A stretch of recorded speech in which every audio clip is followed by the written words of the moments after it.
Assalamualaikum warahmatullahi wabarakatuh.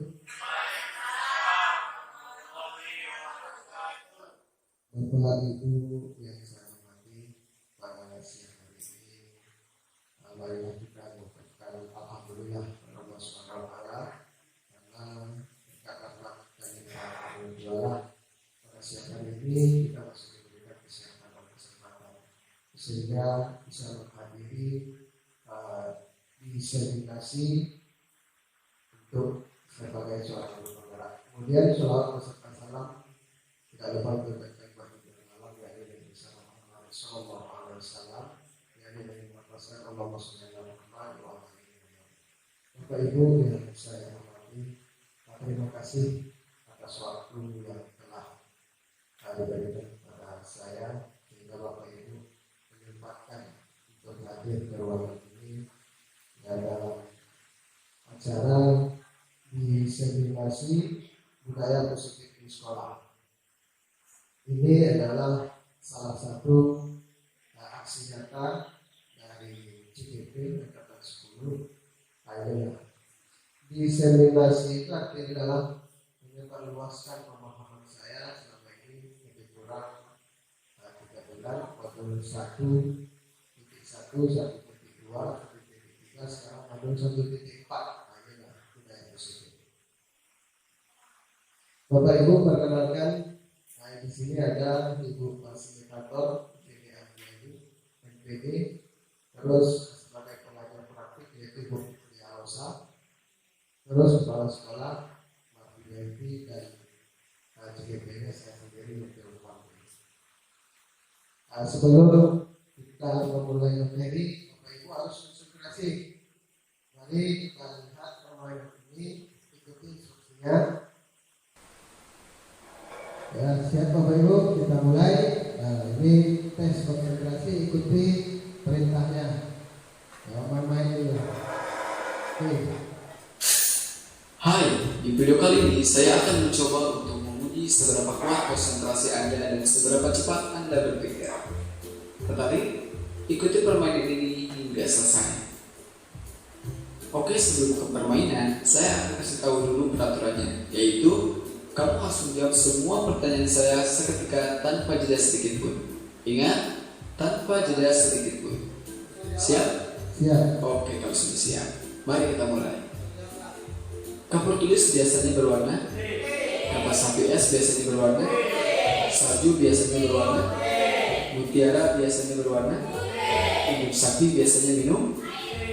Jika di pertanyaan tersebut Anda menjawab susu, selamat, berarti konsentrasi Anda sedang terganggu karena jawaban yang benar adalah induk sapi minum air biasa. Lanjut dengan benar. Oke, konsentrasi lagi Bapak Ibu. Siap? Ya. Aspal berwarna, arang berwarna, rambut orang Indonesia kebanyakan berwarna, tahi lalat biasanya berwarna, kelelawar turun di waktu. Ayo, siapa tadi yang jawab malam? Mantap. Siapa kamu tidak menjawab malam? Jadi jawabannya adalah malam. Yang jawab siang berarti ada yang tidak konsentrasi. Ya, kita kelelawar. Nah, jadi itu sebagai ice breakingnya untuk kita bersemangat mengikuti kegiatan pada siang hari ini. Lanjut, ini ada Bapak Ibu pertanyaan pemantiknya.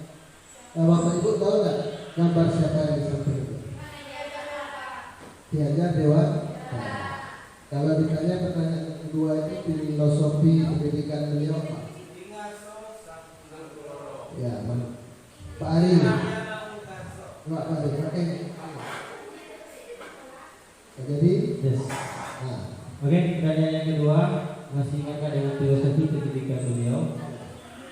Filosofinya ing ngarso sang tulodo ing mandia mangun karso tuturi handayani. Mantap, 100 buat Pak Ali, yaitu filosofi Ki Hajar Dewantara itu adalah ing ngarso sutulodo ing mandia mangun kusumo tuturi handayani, yang artinya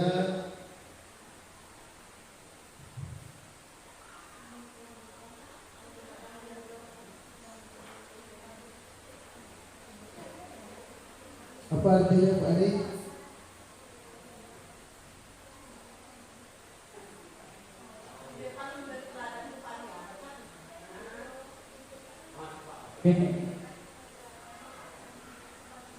Artinya di depan memberikan teladan, di tengah membangun kekuatan dan terus berkarya, di belakang memberi dorongan. Jadi ngarso sutulodo itu adalah kalau kita di depan sebagai seorang guru kan memberi teladan. Jadi apa yang kita perbuat itu yang akan diikuti oleh murid kita. Jadi kita ini adalah sebagai teladan. Kalau di Ingmadio bangun karso itu yang di tengah. Kalau kita berada di tengah-tengah, kita memberikan atau membangun kekuatan dan terus berkarya. Dan yang terakhir Tuduri Handayani, ya kalau di belakang kita memberikan dorongan atau motivasi ke peserta didik. Ini harus kita tanamkan kepada diri seorang guru. Ini sekolah diibaratkan sebagai tanah tempat bercocok tanam, sehingga seorang guru itu menguasakan agar sekolah menjadi sebuah lingkungan yang menyenangkan, aman, nyaman untuk bertumbuh, serta dapat menjaga dan melindungi setiap murid dari hal-hal yang kurang bermanfaat atau bahkan mengganggu perkembangan potensi murid. Jadi mari kita ingat atau kembali kepada filosofi Ki Hajar Dewantara, ing ngarso sung tulodo ing madya ngarso dan Tuduri Handayani.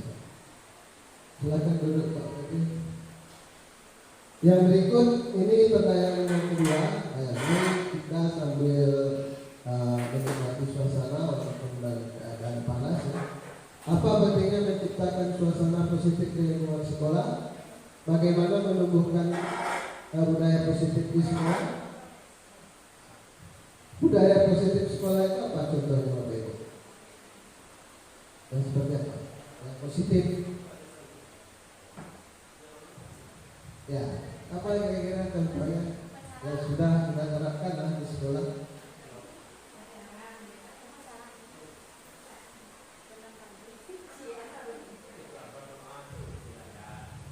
Coba yang mau ya contohnya itu seperti berdoa sebelum dan sesudah belajar, terus disiplin, terus membuang sampah pada tempatnya, bersalaman sebelum masuk ke ruangan, itu bisa juga dijadikan contoh. Jadi jawabannya adalah lingkungan yang positif sangat diperlukan agar pembelajaran yang terjadi adalah pembelajaran yang berpihak pada murid. Sebagaimana tertuang dalam standar proses, yaitu standar nasional pendidikan pasal 12 untuk menumbuhkan budaya positif di sekolah. Dibutuhkan kerja keras, kerjasama semua pihak terkait, konsistensi dan keberlanjutan dalam menjalankannya. Apa itu budaya positif di sekolah? Nah, di sini budaya positif di sekolah itu adalah nilai-nilai keyakinan dan kebiasaan di sekolah yang berpihak pada murid, agar murid itu berkembang menjadi pribadi yang kritis, penuh hormat dan bertanggung jawab. Kalau di sekolah kita sekarang malah budaya positif kurang efektif. Jadi mari kita terapkan yang berpihak pada murid itu. Kalau untuk merdeka belajar itu atau kurikulum merdeka, memang kita diwajibkan untuk berpihak kepada murid. Makanya sekarang pokok bahasanya kita banyak berkurang ya, karena nanti di sini akan ditanamkan budaya positif itu. Nih budaya positif ada 6 yang akan kita bahas. Yang pertama perubahan paradigma, yang kedua disiplin positif dan nilai kebaikan, yang ketiga teori motivasi, 5 kebutuhan dasar manusia, hukuman dan penghargaan, posisi kontrol, keyakinan kelas, ketiga restitusi. Ini budaya positif. Yang pertama perubahan paradigma Coba Ali tolong bacakan Ali. Perubahan paradigma Anda adalah A. Tugas Anda adalah melepaskan salah satu tangan Anda. Coba Anda bayangkan bahwa Anda menyimpan sesuatu yang sangat berharga di dalam kepala tangan Anda. Anda perlu menjaga benda tersebut sekuat tenaga Anda, karena begitu pentingnya untuk kehidupan Anda. Kemudian tugas rekan Anda P adalah mencoba dengan segala cara untuk membuka kepala tangan Anda.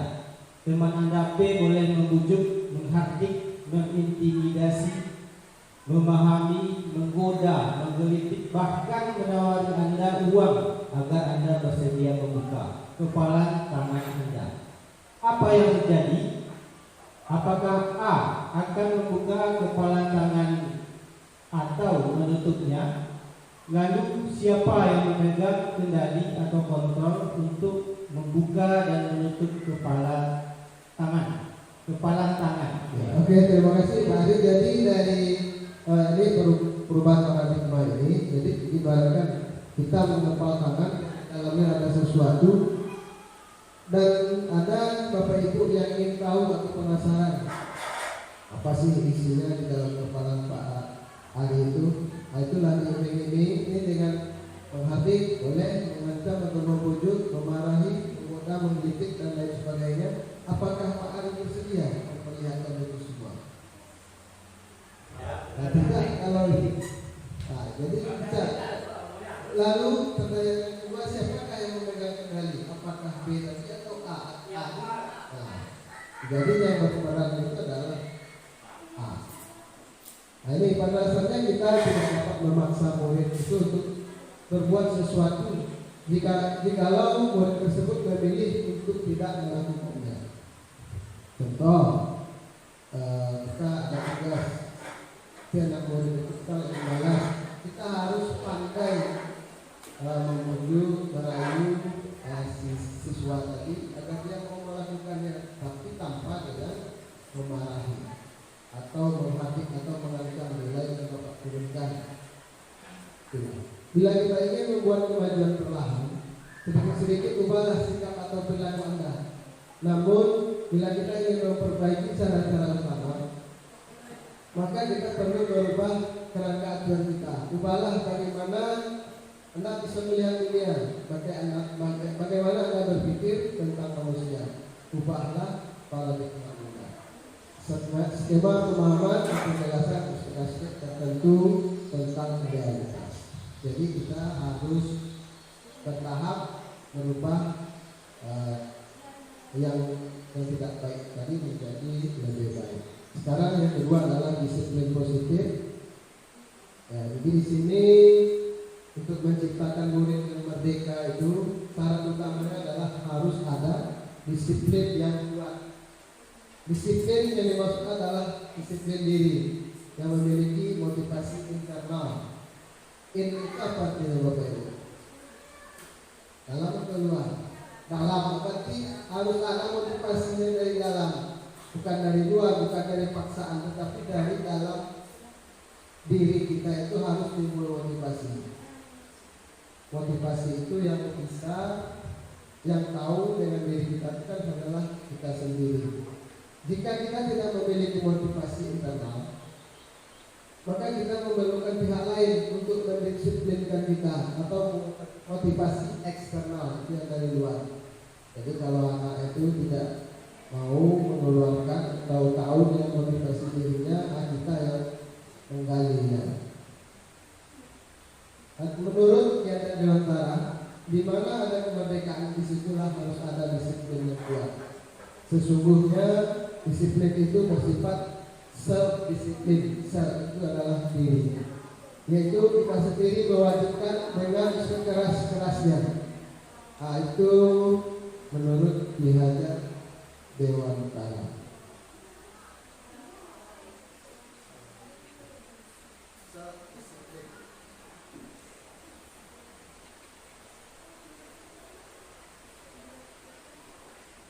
Ini yang berikut nilai-nilai kebajikan. Kalau yang di dalam itu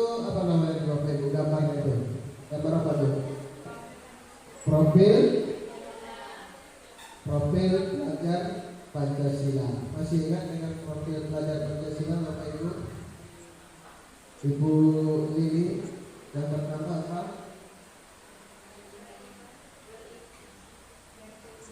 Beriman dan bertakwa kepada Tuhan Yang Maha Esa dan berakhlak mulia. Kedua, mandiri, berkebinekaan global, ya. bergotong royong, kreatif, bernalar kritis, dan mandiri. Ya, itu profil pelajar Pancasila itu kan sudah terkenal dengan lagunya tahu lagu Bapak Ibu. Tahu. Pelajar Pancasila beriman dan bertakwa pada Tuhan Yang Esa,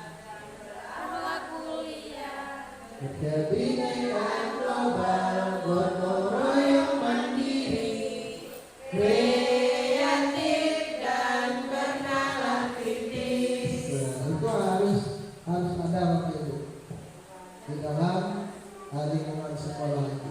Ya, nanti kita coba nyanyikan itu. Ini yang berikut teori motivasi kebutuhan dasar manusia, ada hukuman dan penghargaan. Pertanyaannya adalah, pernahkah Bapak Ibu melakukan sesuatu untuk mendapatkan senyuman dari orang lain, untuk mendapatkan hadiah, atau untuk mendapatkan uang? Ada nggak Bapak Ibu? Bapak ingin sesuatu, dijanjikan dengan seseorang itu akan memberikan uang, sebuah senyum, nanti Bapak kasih duit. Nah, permen atau yang sejenis ini. Nanti kita yang berikutnya.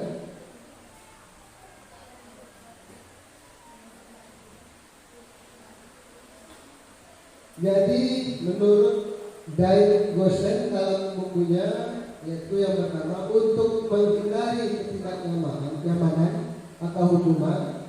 Yang kedua adalah untuk mendapatkan imbalan atau penghargaan dari orang lain. Dan yang ketiga, untuk menjadi orang yang mereka inginkan dan menghargai diri sendiri dengan nilai-nilai yang mereka percaya. Jadi tujuan dari imbalan itu pertama tuh untuk menghindari bahwa kawan ada nyaman dengan lawan, dikasih lagi ini. Jadi yang berikutnya, untuk menghindari ketidaknyamanan atau hukuman itu, di sini dijelaskan itu adalah tingkat terendah dari motivasi perilaku manusia. Jadi kalau kita mengiming-imingi seseorang, itu termasuk motivasi perilaku manusia yang terendah. Biasanya orang yang motivasi perilakunya untuk menghindari hukuman atau ketidaknyamanan akan bertanya, apa yang akan terjadi apabila saya melakukannya? Itu timbul pertanyaan, kalau kita janjikan nanti nilai kalau kamu kerjakan nilai kamu akan bagus, kan nilai tujuannya. Tapi kalau tidak dijanjikan, kira-kira apa yang akan terjadi Bapak Ibu? Jadi ada contoh ya Pak. Itu sebenarnya kalau yang mereka pelajari itu tidak boleh nih, untuk mendapatkan imbalan atau penghargaan dari orang lain, satu tingkat di atas motivasi yang pertama. Di sini orang berperilaku untuk mendapatkan imbalan atau penghargaan dari orang lain. Orang yang motivasinya akan bertanya, apa yang akan saya dapatkan apabila saya melakukannya? Mereka melakukan sebuah tindakan itu untuk mendapatkan pujian dari orang lain.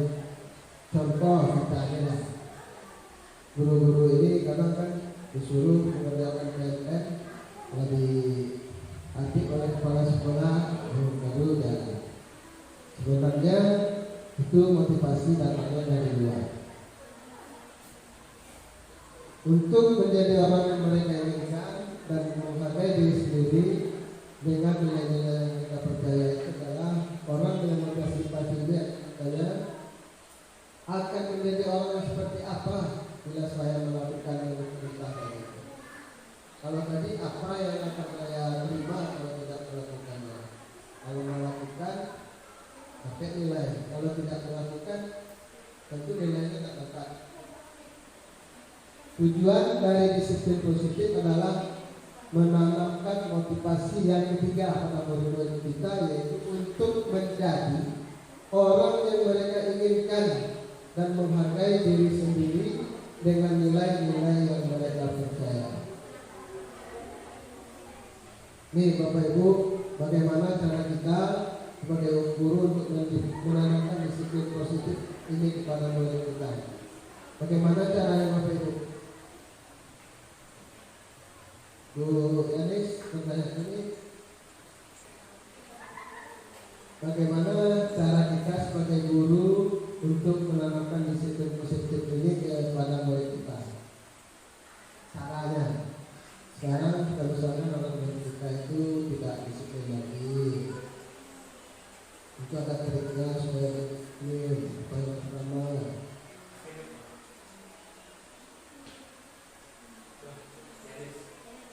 Pakai ini. Ya Bu Mary ini dulu kalau Bu Mary. Jadi untuk menanamkan disiplin positif pada diri kita, pertama ya sebelum pada murid, yang pertama yang jelas kita harus disiplin terlebih dahulu.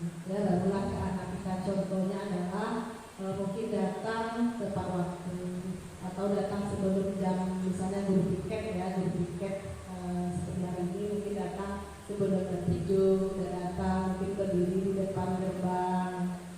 Itu adalah salah satu contoh untuk menanamkan disiplin, yaitu dari diri kita terlebih dahulu. Ya, terima kasih Bu Mary. Mantap sekali jawaban dari Bu Mary ya. Untuk menerapkan disiplin positif itu, ya, kalau kita itu membiasakan hal-hal yang baik.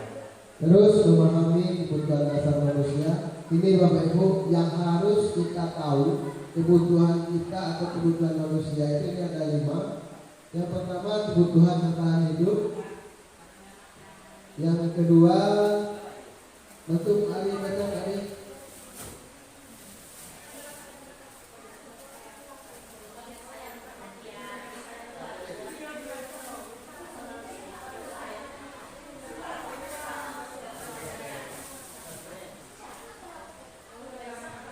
Oke, ya 5 kebutuhan dasar manusia. Yang pertama, baterai habis.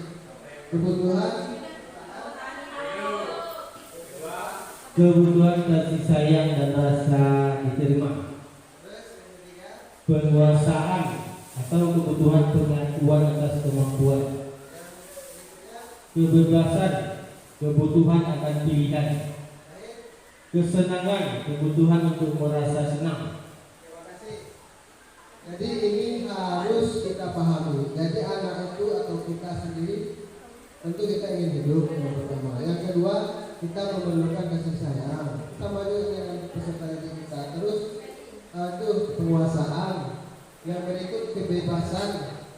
Ingin mereka itu bebas seperti burung yang terbang. Terus kesenangan. Itu 5 kebutuhan dasar manusia. Coba Bapak Ibu ini kita apa dulu ice breaking coba sama-sama nyanyi Pak, nyanyi sambil mainkan tangannya boleh.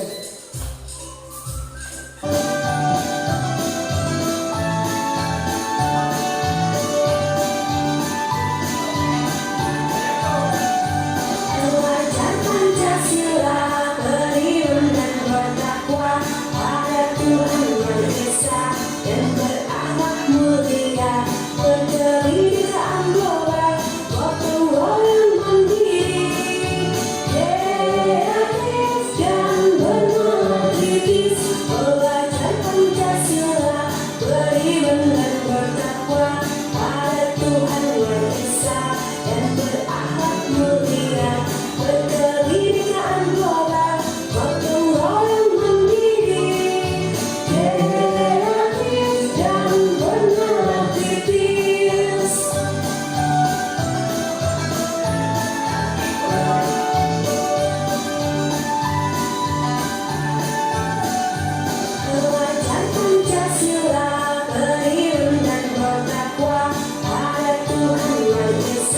dan berakhlak mulia, berkeliling Angola, tua yang mandiri, kreatif dan bermotivis, belajar Pancasila, beriman dan bertakwa pada Tuhan yang Esa, dan berakhlak mulia, berkeliling Angola, tua yang mandiri, kreatif dan bermotivis.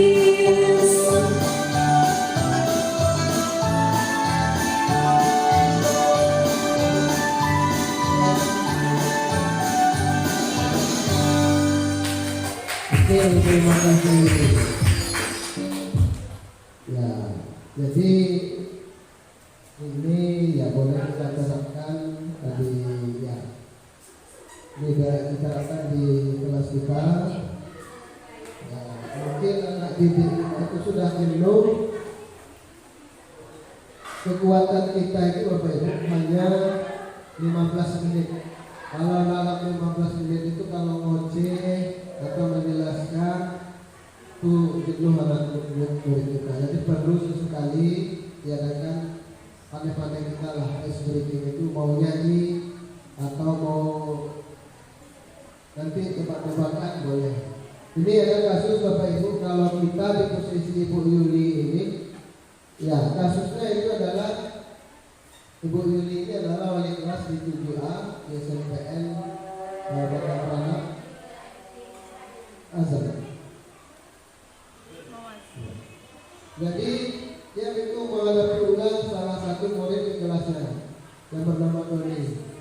Beberapa anak di kelas 7A itu telah datang mengeluhkan seringkali meminta bekal makan siang mereka dengan paksa. Jika Anda menghadapi atau Bapak Ibu menghadapi situasi seperti Ibu Yuli, apa yang akan Bapak Ibu lakukan? Menurut Bapak Ibu, kira-kira apa alasan kami melakukan hal itu? Dia akan sering meminta bekal ke kawannya. Itu kita lanjutkan, kita terjeda karena tadi azan sudah berlangsung. Jadi ini kasus kalau seperti ini kita jumpai. Kira-kira apa Bapak Ibu yang kita lakukan? Karena di sini ada walasnya, kita coba lalu Ibu Ira. Oke, baik. Kalau kita ketemu dengan kasus seperti ini ya, pertama kita jangan menghakimi anak tersebut. Yang pertama kita panggil dulu apa alasannya kenapa. Walaupun kita tidak membenarkan perbuatan anak tersebut, tapi kita tanya dulu kenapa anak tersebut sering meminta bekal makan siang temannya yang lain dengan paksa. Mungkin kita nggak tahu, mungkin karena faktor ekonomi juga mungkin Pak, mungkin di rumah dia nggak dikasih uang atau belum makan juga di rumah gitu mungkin Pak. Terima kasih Bu Dira, ini pemahaman yang sangat luar biasa. Ya, yang jelas kita sebagai wali kelas itu akan bertanya terlebih dahulu, kita memanggil, terus mencari tahu apa sebab dan latar belakang beliau melakukan hal itu. Ini bisa dijadikan jawaban. Ya, dalam kasus Doni di atas, apabila jawaban Doni ketika ditanya oleh ibu guru atau walasnya, karena dia lapar dan orang tuanya tidak membawakan bekal makan siang, maka kebutuhan dasar yang sedang berusaha dipenuhi oleh Doni itu adalah bertahan hidup. Nah, ini yang kebutuhan dasar yang rumah tadi itu. Jadi dia lapar, cuma bekalnya tidak ada, jadi dia terpaksa mengambil bekal kawannya. Ini ingin termasuk kebutuhan bertahan hidup. Jika seandainya kasus tadi itu kalau dia menjawab mengambil bekal temannya itu karena dia merasa senang temannya jadi memperhatikan dia. Nah, jadi ini curi perhatian lawan ini. Jadi ini termasuk dalam kebutuhan akan kasih sayang dan rasa diterima. Sudah dua macam. Terus apabila jawaban dia itu merasa hebat karena temannya jadi takut dia melakukan itu, Jadi itu termasuk kebutuhan dasar kekuasaan.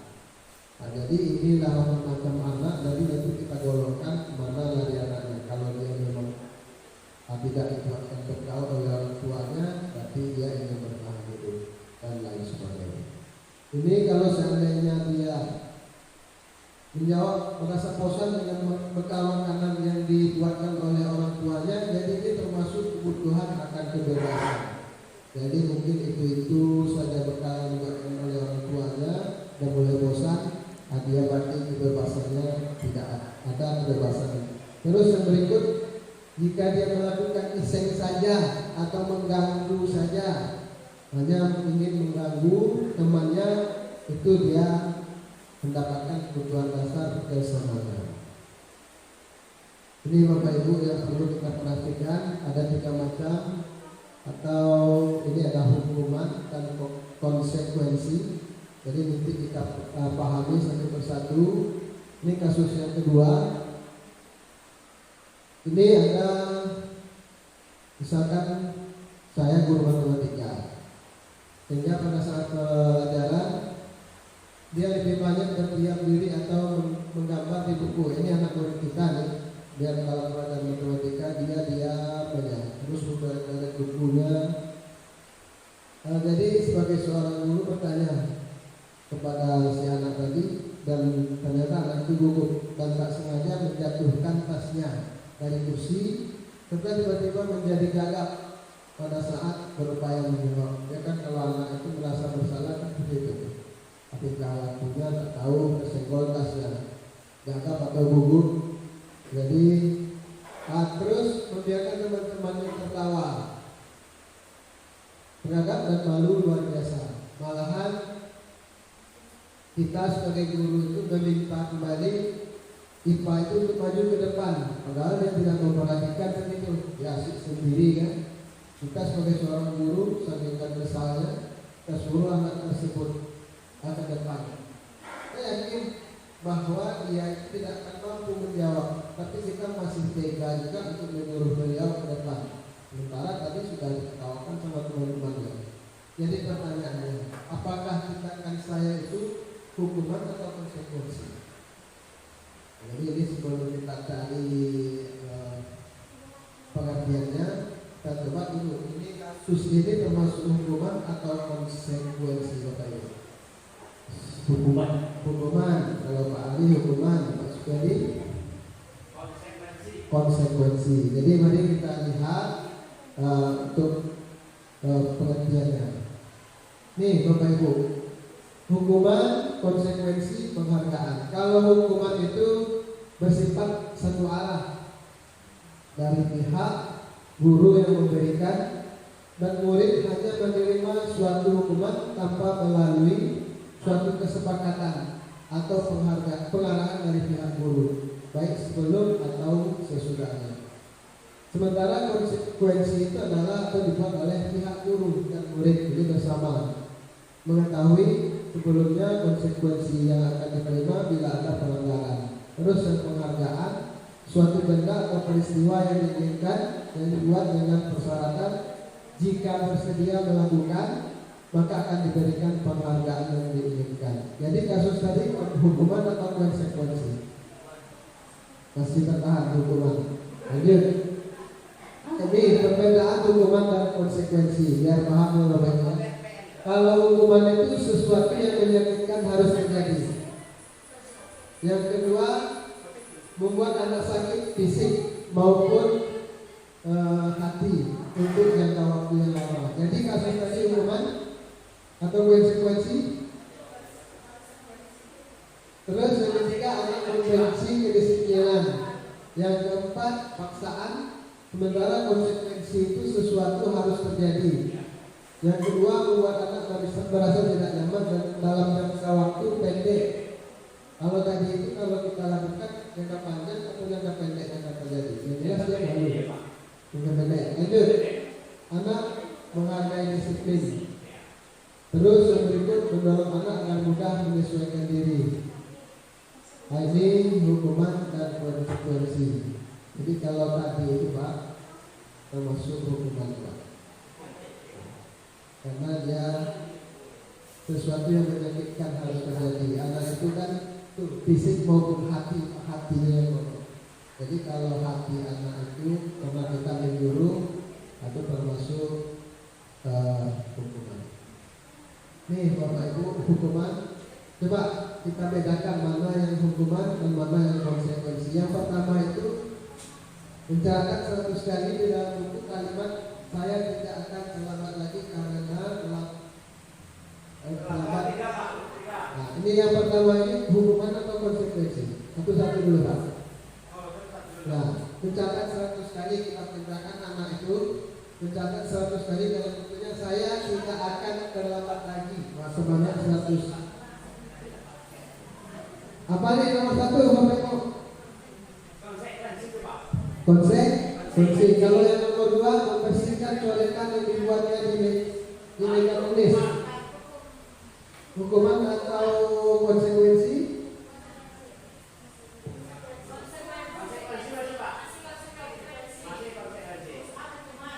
Ya, yang ketiga, yang keempat, Hukuman. yang kelima, Hukuman.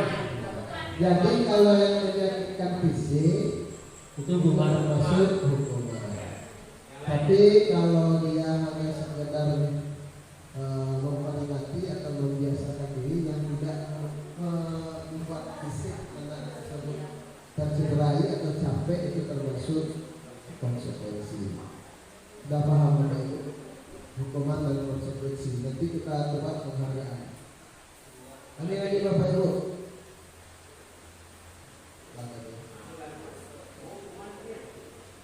Ini Bapak Ibu,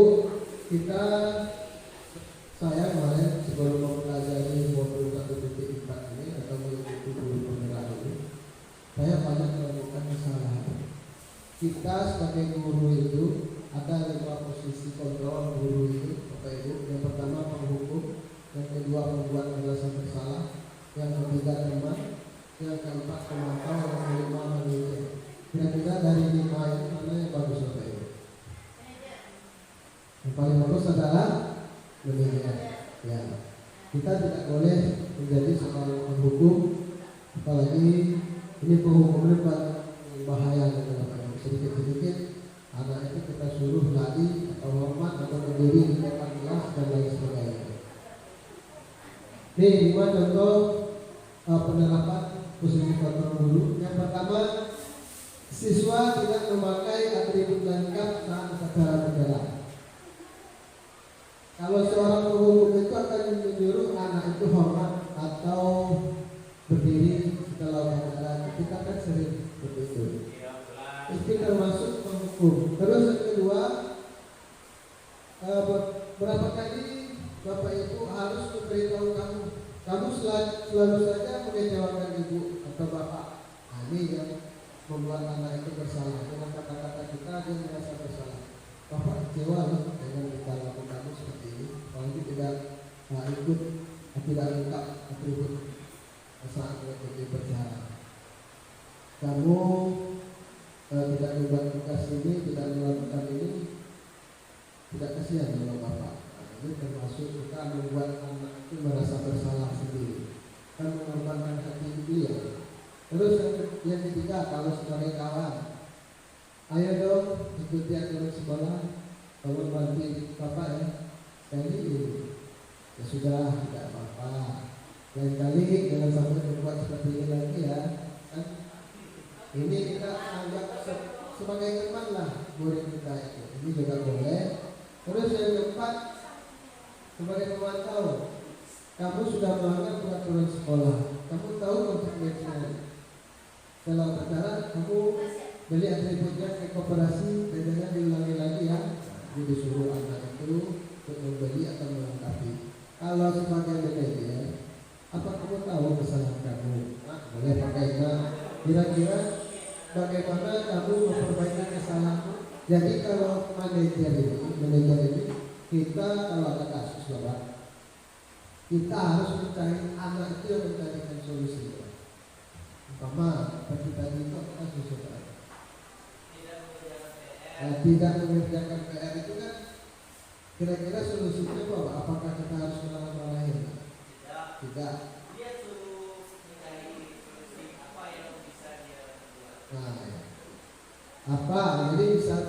suruh anak itu, nah kira-kira kamu karena tidak membuat PR, cari juga alasannya boleh, cari dulu apa perlu yang tidak membuat PR. Terus disuruh anak itu untuk menyelesaikan apa yang bisa dia lakukan untuk mengerjakan PR. Pertama, Pak, saya hanya bisa mama dari soal. Hari ini satu soal aja ya Pak, boleh, tapi harus siap dulu gitu. Ini untuk menenangkan konsentrasi atau otak.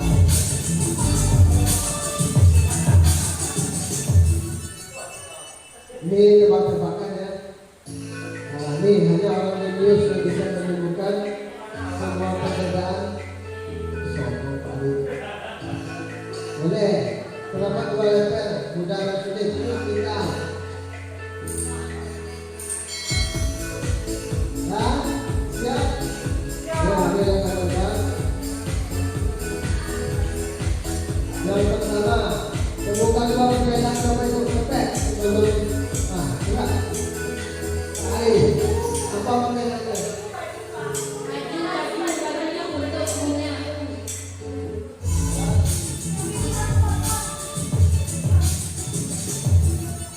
Nah, sambil berjalan ya pakai mic ini, mau jawab.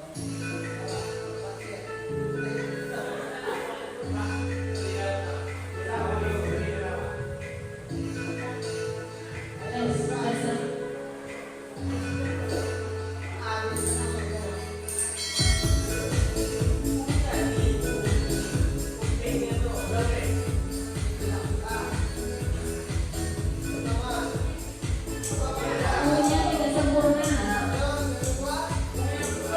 Baju iklim kotor yang satunya bisa terlihat berbeda.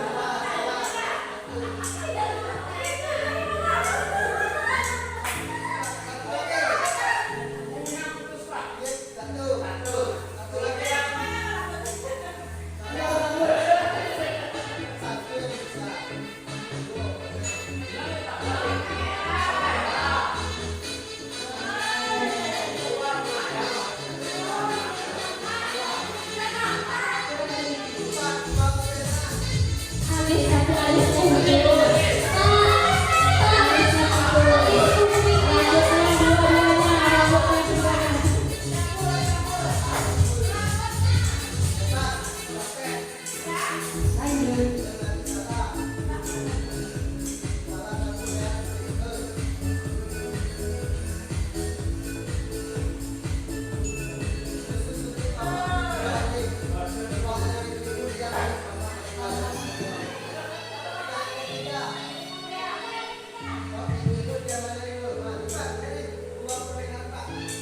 Itu Pak.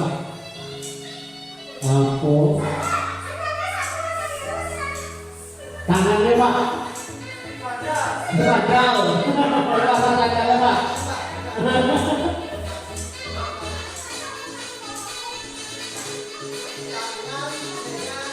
Ada. Ya. Tangannya Pak.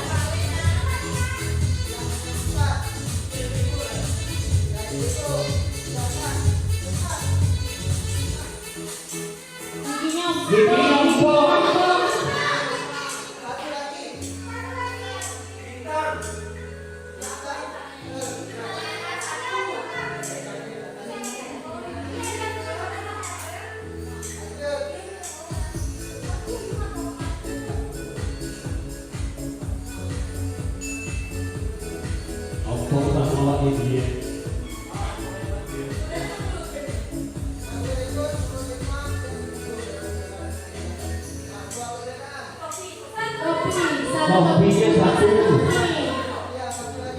Kemudian sandal.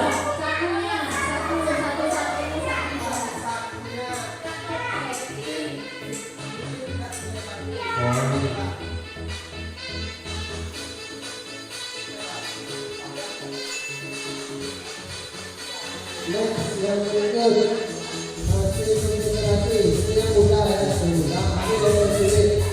Yang berikut kita. Semangat.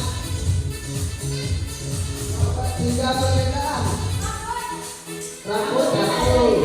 Betul. Yang kedua.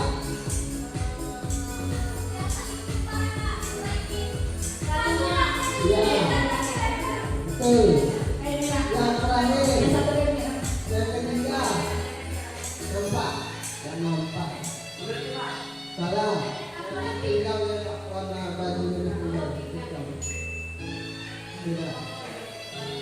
Yang satu ini lahir, yang satu tidak. Yang kedua yang ketiga. Yang keempat tiga. Warna merah satu. Yang kedua. Ya. Satu lagi. Tahu. Empat.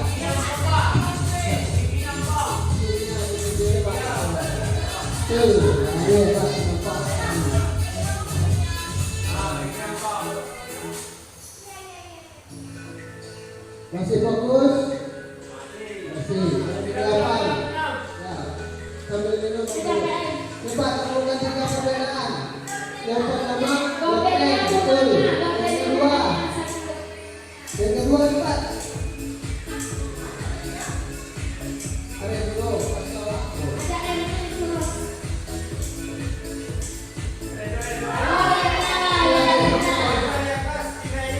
warna beda itu sekali Pak Ari itu dia.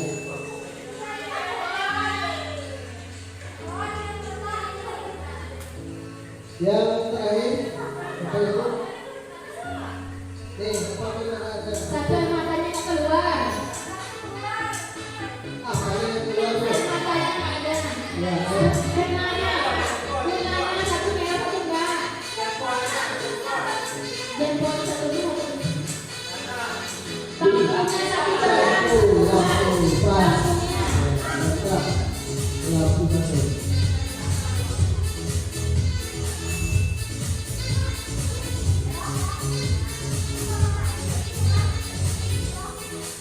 Terakhir dari 10 dan ke 10. Apa tingkat perbedaan berbeda?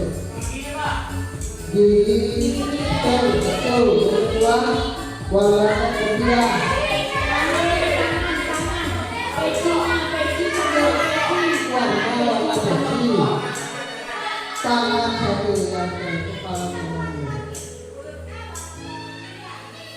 Hebat Bapak Ibu, terima kasih atas jawabannya. Busuk banget enak itu. Boleh?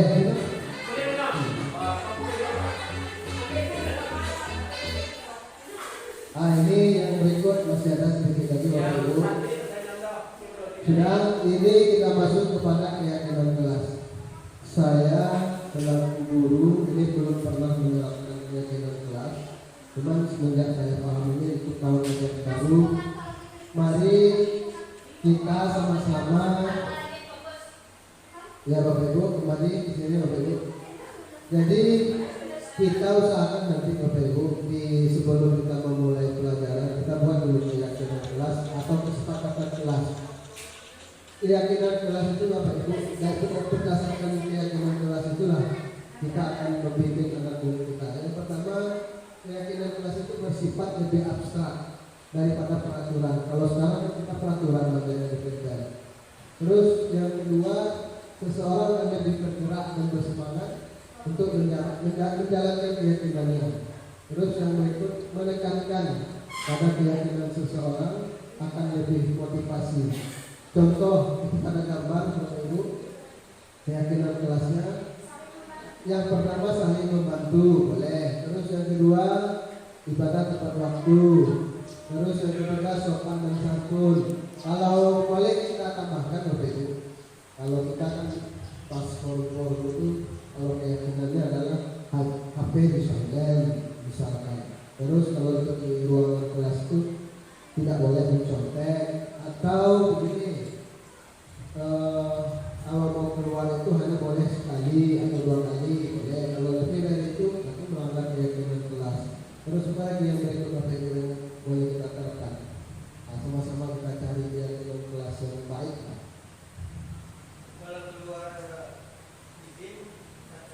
Satu-satu, boleh. Harus. Jadi itu pedoman kita untuk Itu keyakinan kelas. Terus yang berikut sebelum masuk ruangan salaman dulu, oke, sambil membiasakan. Kalau mau bertanya satu-satu. Tapi Bapak Ibu, keyakinan kelas itu kalau bisa jangan banyak 5 atau 6 saja. Kalau banyak nanti tidak terlaksana. Jadi satu-satu pertama mau ini sebelum memulai pelajaran berdoa dulu. Yang kedua kalau mau permisi kalau satu-satu boleh. Terus yang ketiga tidak boleh mencontek.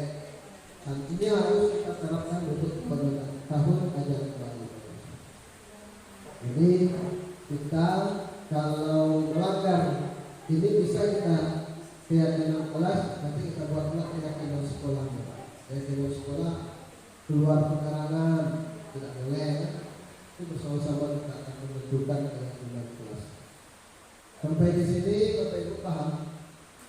Yang masalah ini umpamanya melanggar konsekuensinya. Kita putuskan bersama. Kira-kira kita namanya keluar lebih dari 3 kali. Apa kira-kira konsekuensinya atau yang akan kita terapkan?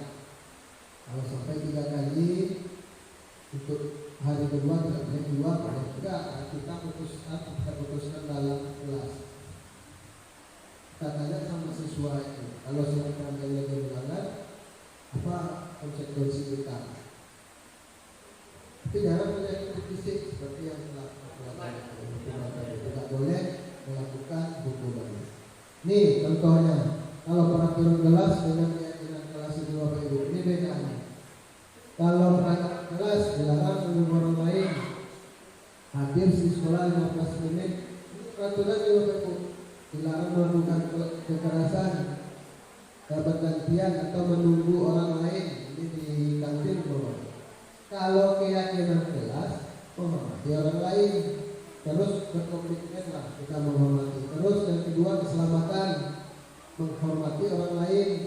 Maksud yang ketiga bersabar, juga menghormati. Jadi intinya adalah menghormati orang lain. Jadi kita saling menghormati. Yang berikut ini Bapak Ibu sambil memahami mungkin penjelasan saya tadi masih kurang, jadi baru kita tonton video ini, mudah-mudahan bisa menambah wawasan. Ini adalah segitiga restitusi, mungkin tadi Bapak Ibu baru mendengar. Saya pun selama mengikuti guru penggerak ini baru tahu segitiga restitusi itu. Segitiga restitusi itu untuk menyelesaikan masalah. Yang pertama menstabilkan identitas, yang kedua validasi tindakan yang salah, yang ketiga itu baru meyakinkan menanyakan keyakinan. Nah ini coba Bapak sama-sama kita akan menonton video.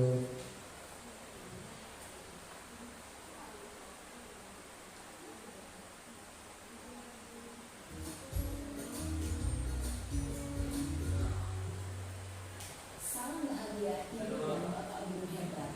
Dalam penerapan disiplin positif restitusi, salah satu program yang dikembangkan adalah 5 posisi kontrol. 5 posisi kontrol dalam restitusi adalah proses perjalanan seorang pendidik agar dapat mengenali dirinya. Pada video kali ini, kita akan membahas tentang 5 posisi kontrol yang dikembangkan oleh Diane Dawson dan contoh penerapannya.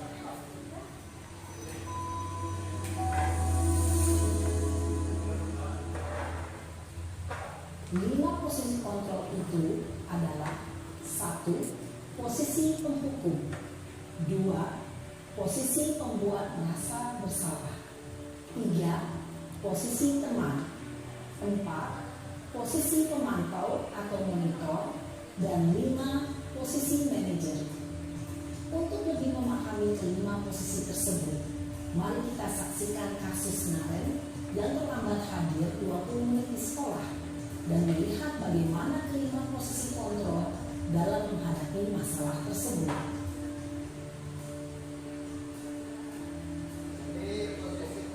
Contohnya posisi penghukum.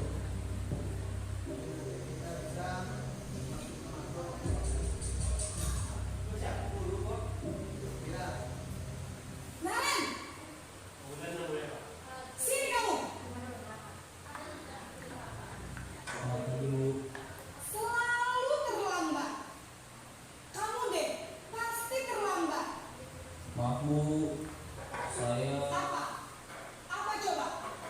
Alasan kamu apa lagi? Kapan sih kamu tidak terlambat? Malas sekali ya kamu jadi anak. saya Dasar pemalas. Gak kapok-kapok sih kamu. Sudah berapa kali terlambat? Sana, kamu keliling lapangan basket 2 kali. kenapa saya harus keliling lapangan basket Bu? Kenapa? Kamu melawan ibu.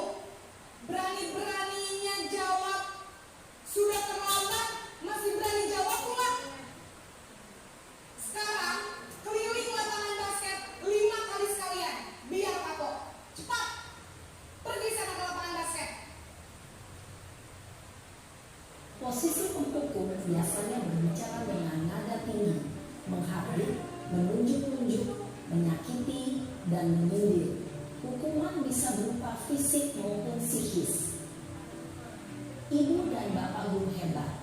Dampak yang terjadi pada murid ketika guru berada pada posisi penghukum adalah murid cenderung akan memberontak, bahkan menyimpan dendam.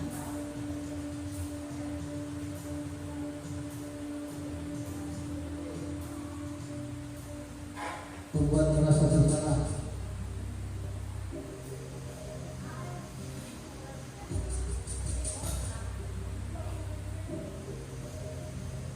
Naren,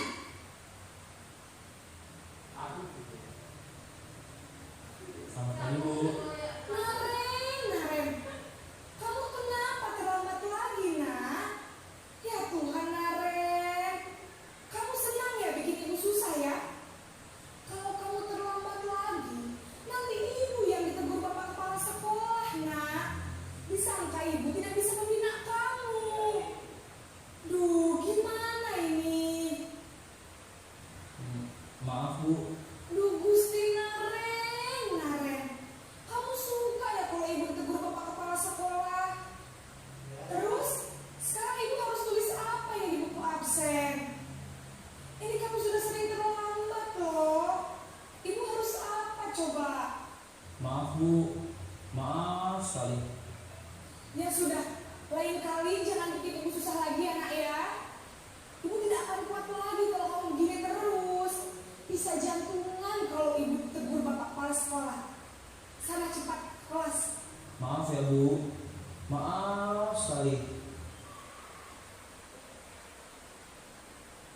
Posisi pembuat rasa bersalah berbicara dengan nada tenang, cenderung lembut, namun kata-kata yang diutarakan membuat murid merasa menjadi orang yang gagal, memandang buruk dirinya sendiri, merasa tidak berharga, dan tidak sanggup membahagiakan orang lain. Ketika guru mengambil posisi pembuat rasa bersalah, murid akan menganggap dirinya yang bersalah dan ia akan menyimpan emosi negatif tersebut di dalam dirinya.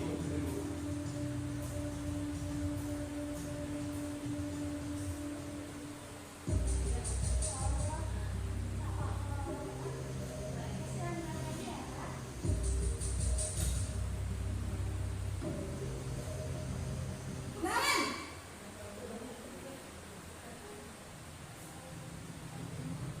Selamat pagi Bu. wah sudah jam berapa ini nak? Terlambat lagi ya saya. Iya Bu, habis ibu saya lupa bangunkan saya Bu. Kamu malah menyalahkan ibu kamu. Kamu bukannya anak yang larinya paling kencang. Kok terlambat sih? Iya Bu, saya memang terlambat bangun tadi. Jadi biarpun saya lari kencang, tetap gak kejar Bu. Ya sudah sana. Nanti lain kali larinya lebih kencang lagi ya. Biar gak terlambat lagi. Bikin seneng ibu. Demi ibu. Bisa kan? Bisa Bu. Ya sudah sana masuk kelas. Ibu beresin urusan absen kamu. Kamu ini ada-ada saja. Dalam posisi teman, guru berbicara dengan nada suara ramah, akrab, cenderung bersenda gurau untuk menjaga suasana tetap santai. Murid akan merasa senang, aman, dan akrab dengan guru. Identitas yang tercipta adalah identitas sukses atau berhasil. Namun, Perlu diingat, karena ini masih dorongan eksternal, maka ada faktor ketergantungan dari murid kepada orang tertentu.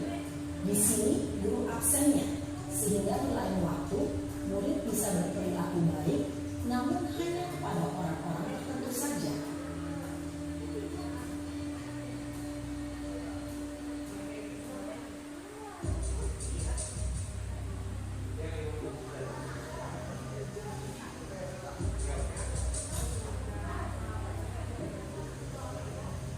Naren,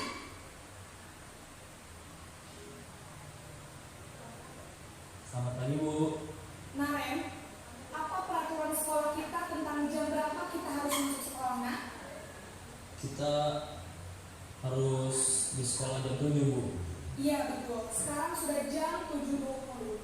Naren sudah tahu konsekuensinya jika terlambat hadir. Paham Bu, saya harus tinggal kelas pas jam istirahat selama 20 menit. Iya benar, konsekuensinya demikian. Jadi nanti jam 9.30 pas istirahat, kamu harus tinggal di kelas, kerjakan tugas tambahan untuk ketertinggalan kamu, ya? Baik Bu.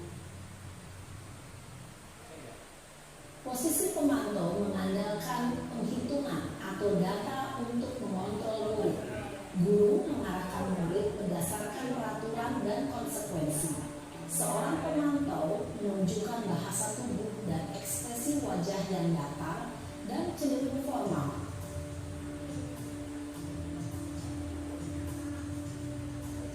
Yang terakhir posisi bermedia.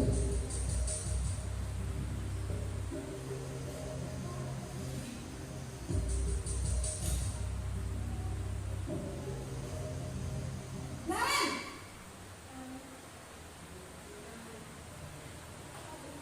Selamat pagi Bu. Selamat pagi, Naren. Maaf Bu, saya terlambat. Iya, sekolah masuknya jam 7, sekarang sudah jam 7.20. Jadi sekarang bagaimana ini, Naren? Maaf Bu, saya lupa setel alarm saya semalam. Baiklah, menurut kamu, keyakinan sekolah yang mana yang perlu kamu tingkatkan? Menghargai diri sendiri dan orang lain mungkin ya Bu. Setuju.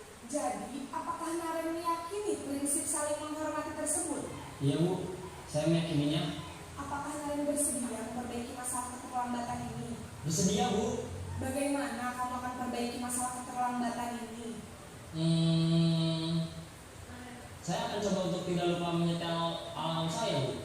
Baik, kalau Naren lupa menyetel alarm di rumah, ada orang yang kira-kira bisa bantu mengingatkan tidak? Ada Bu, kakak saya, Kak Emma. Ada lagi selain Kak Emma? Selain Kak Emma, ada ibu saya. Baik, jadi yang mengingatkan Naren adalah Kak Emma dan ibu kamu ya? Kira-kira akan mulai set alarm kapan nih, Naren? Setelah pulang sekolah, akan segera saya lakukan.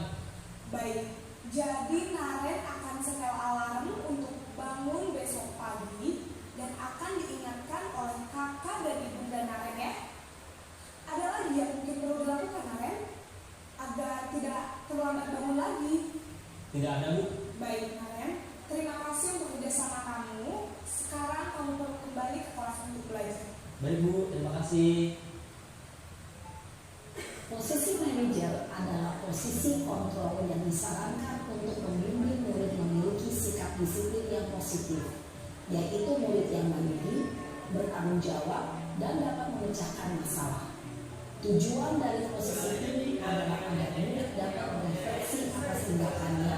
Guru akan dengan tulus memberikan pertanyaan-pertanyaan bermakna, sehingga membuat murid dapat belajar dari kesalahannya dan mencari sebuah solusi untuk menyelesaikannya.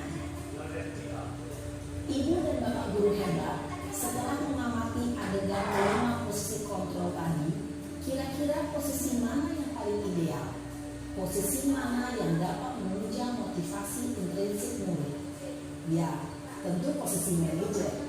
Posisi ini memang posisi ideal yang ingin dituju setiap pendidik. Pada posisi inilah, guru dapat menerapkan disiplin positif yang berpihak pada murid, yang memerdekakan murid. Perjalanan seorang pendidik tentunya tidak mudah untuk sampai pada posisi seorang manajer. Namun, tujuan kita pasti, yaitu menciptakan murid-murid yang mandiri, merdeka, dan bertanggung jawab.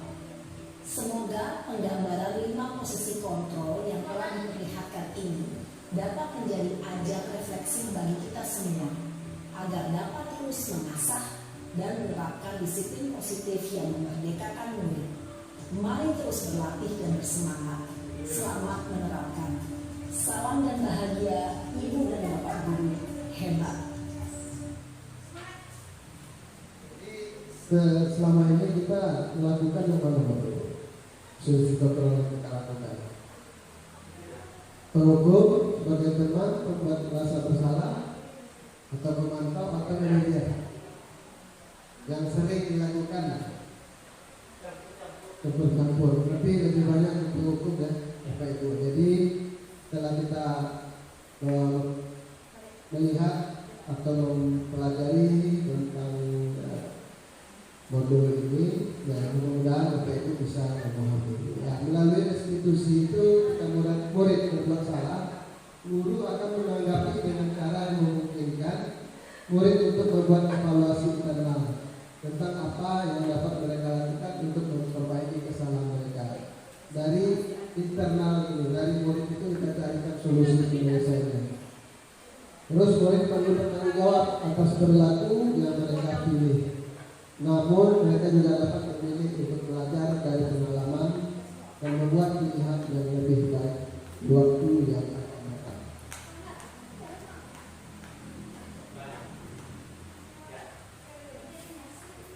Nah, ini Bapak Ibu mungkin terakhir refleksi.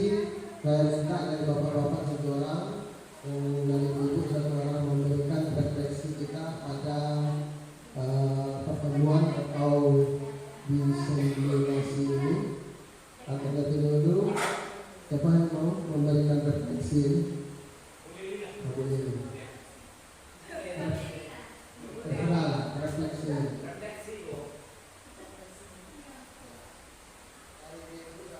Bapak satu.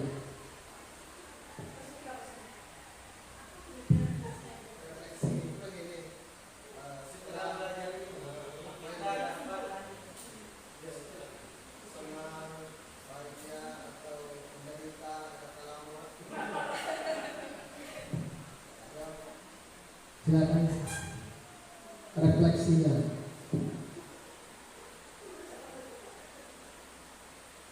Bu Mary lah.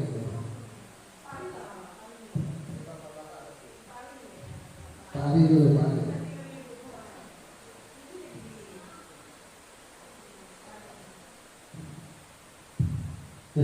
Oke. Setelah menyaksikan beberapa video slide yang ditampilkan oleh Pak Menteri tadi, saya pribadi nanti ditanya satu persatu kan gitu.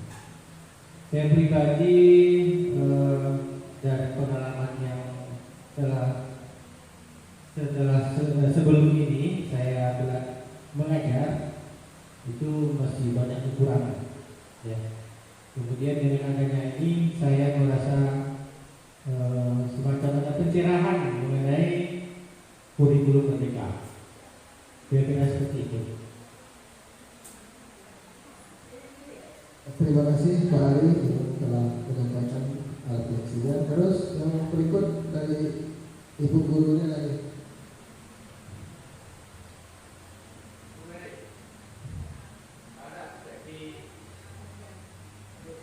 Ya.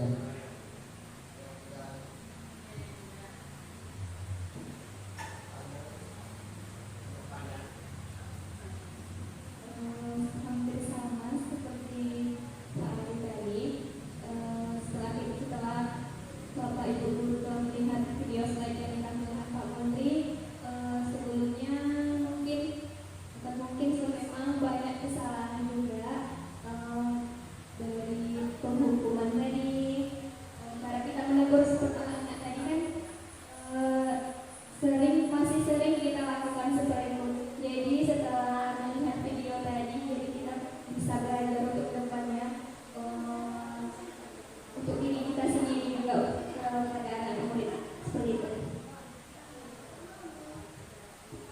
Terima kasih Bu Tira yang telah memberikan refleksi ya.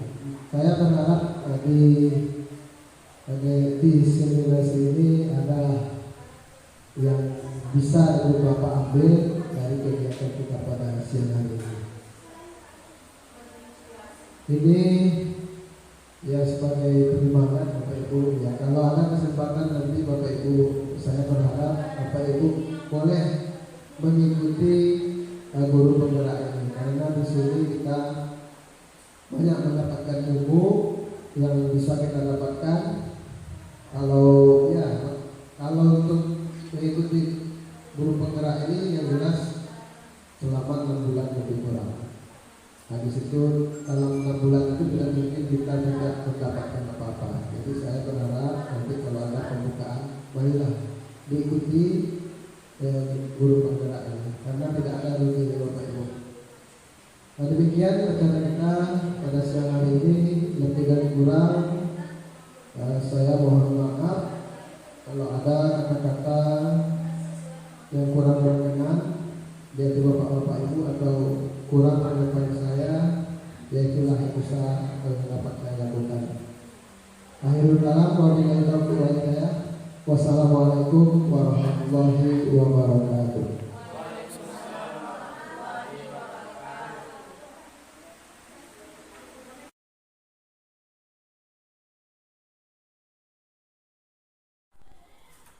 Assalamualaikum warahmatullahi wabarakatuh. Waalaikumsalam warahmatullahi wabarakatuh.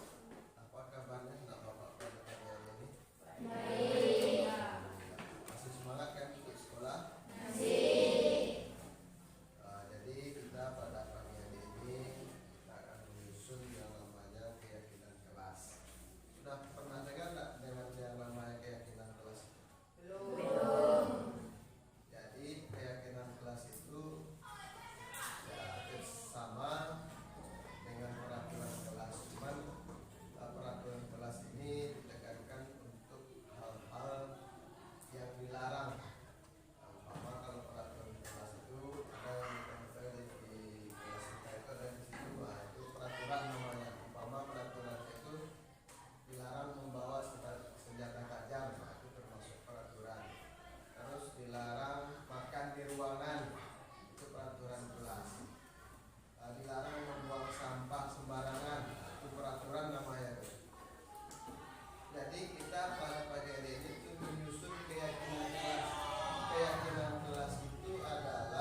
Pertama, seluruh siswa kompak dan disiplin. Terus lagi.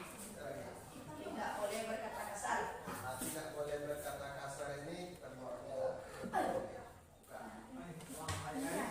Ya nanti kita ganti dengan yang lain.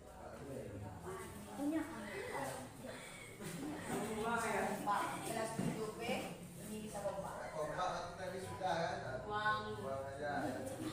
Yang sama. Yang sama.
7B. Bagaimana perasaan kamu saat membuat keyakinan kelas? Ya, saya sangat senang sekali. Apakah menurutmu pembuatan keyakinan kelas penting dilakukan? Ya, itu sangat penting. Menurutmu mengapa pembuatan keyakinan kelas itu penting dilakukan? Agar kita lebih baik lagi dan lebih teratur lagi ke depannya. Terima kasih. Wassalamualaikum warahmatullahi wabarakatuh. Assalamualaikum warahmatullahi wabarakatuh. Perkenalkan, nama saya Fadila Akbar, saya dari kelas 7B.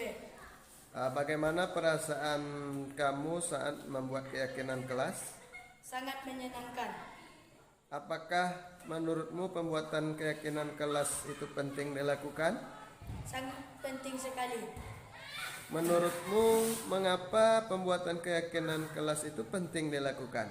Karena dapat meningkatkan kedisiplinan. Wassalamualaikum warahmatullahi wabarakatuh.